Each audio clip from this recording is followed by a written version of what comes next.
Hi foster friends, this is Jill with The Foster Life, and we're going to chat a little bit today about a topic that came up in a group that I'm a part of on Facebook. And this topic is the topic of when you send a foster child home, back to family, or you send them on to another foster placement, what all should you send with them? So this topic is a little bit interesting. 10 years ago, we did not have foster closets, and we did not have a lot of people in the community that really wanted to rally around foster families.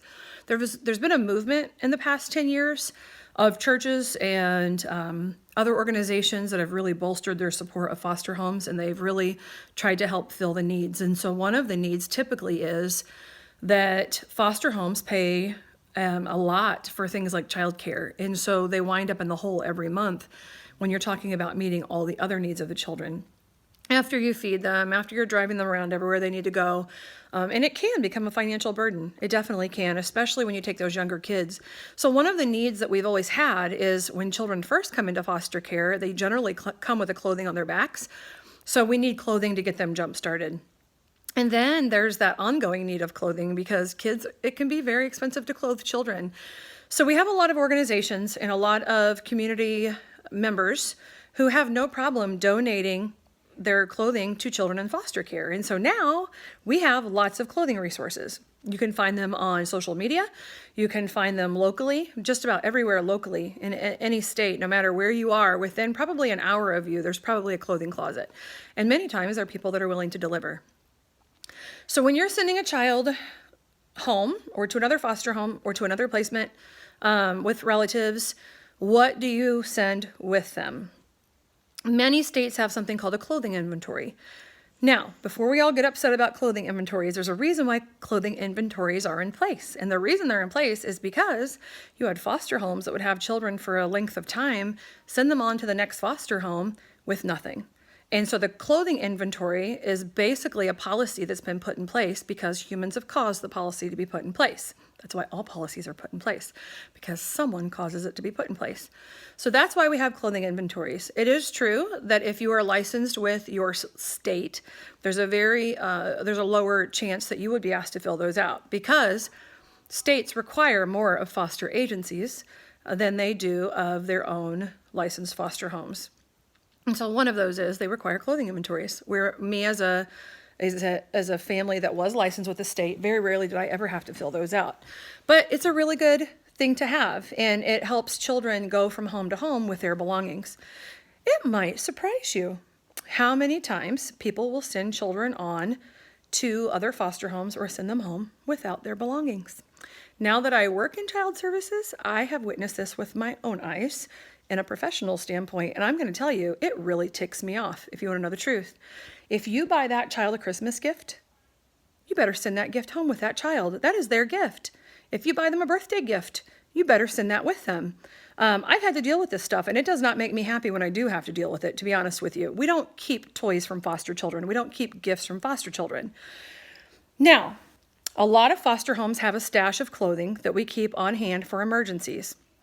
The beautiful thing is I got rid of those about 5 years ago when the clothing closet started because I don't need them anymore. I don't need to keep 15 tubs in my basement with all different sizes. Now I can just go to a clothing closet for foster children and get whatever I need. Or I can post in a local Facebook garage sale group and people will be happy to drop it off on my doorstep because I'm taking the child, I'm fostering the child, and they don't want to foster or they can't foster, so they do their part. And that's something that's really cool. When you're sending a child to another foster home and they have clothing that they've been wearing, it is my opinion that that clothing needs to go with them if it fits them. If it doesn't fit them and I bought it and it does not fit them any longer, then it's not a big deal because it doesn't fit them. I don't need to send it on. If a biological mom bought that clothing and they outgrow it, the kind thing to do is to give it back to her because she may have another child she'd like to give it to. That's fine if they've outgrown it. But if we have useful clothing that children have that fit them and they've been wearing it, they consider it theirs. So here's what I'm going to say, okay? And I'm going to say it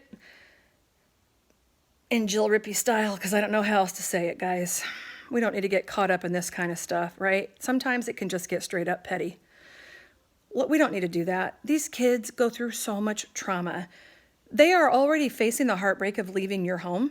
And so now to not have their favorite whatever, or not to have, a few articles of clothing, we love them. We want them to have everything that they need and then some. We can get caught up in all of the what ifs and all of the but mom should be providing, but whatever. Guys, it's about loving the kids. That's what it comes down to, loving the kids. You can go buy more clothing at a garage sale for 50 cents or $1. It is not the end of the world. And so here's what I would say. Is there anything wrong with keeping a small stock of clothing in your home because you don't know who's coming? No, there's nothing wrong with that. Okay, but if it's clothing that a child has been wearing and this is something they consider theirs, we're not going to squabble over whether or not I bought it out of my own money before I ever had foster kids. Who cares? Who cares? Okay, not worth it. Not worth it. Let's get to the heart of the matter here. The heart of the matter here is to help children feel like they're loved and feel like they belong, that we send them wherever they're going with as much love and as much kindness as we can. That's really what it comes down to. So I hope this gives you a little direction. There are some things, and I'll be honest with you, if you buy a car seat and you paid $150 for a car seat, you had that car seat before you ever fostered. I don't think anyone expects you to send that home with a child. The mom should have a car seat. You don't have to send your crib unless it was purchased for that child specifically with DCS reimbursement funds, with child services funds. That's a different story. But if you bought, if you foster babies and you have a crib and you have a bouncer and you have a swing, that's fine. You don't have to send that stuff on. If you know that mom doesn't have a swing and you paid $20 for the swing at a garage sale and baby loves the swing, why not give baby the swing? It's just not that big of a deal, guys, okay? If you need support and you need to be hooked up with a clothing closet in your area, all you have to do is comment in the comment section here. Somebody will help you on the Facebook page, comment. And there's a whole list. I can give you a whole list of all the clothing closets all across the country if you need that kind of support. So here's what I'll tell you. Let's just be kind. Let's be kind to each other and let's be kind to our kids. And let's not get caught up in this small stuff because there's so much negativity in foster care. And it doesn't have to do with the kids, honestly. It kind of is an adult thing. The adults make it hard and make it more difficult than it needs to be. So here's what I'll tell you. I appreciate you. I think you're wonderful. I pray for you every day. I pray for all of our foster parents every day. So just know that you are cared for, you are loved, and we all need to work together. So I hope this helps someone today. Carry on, my friends.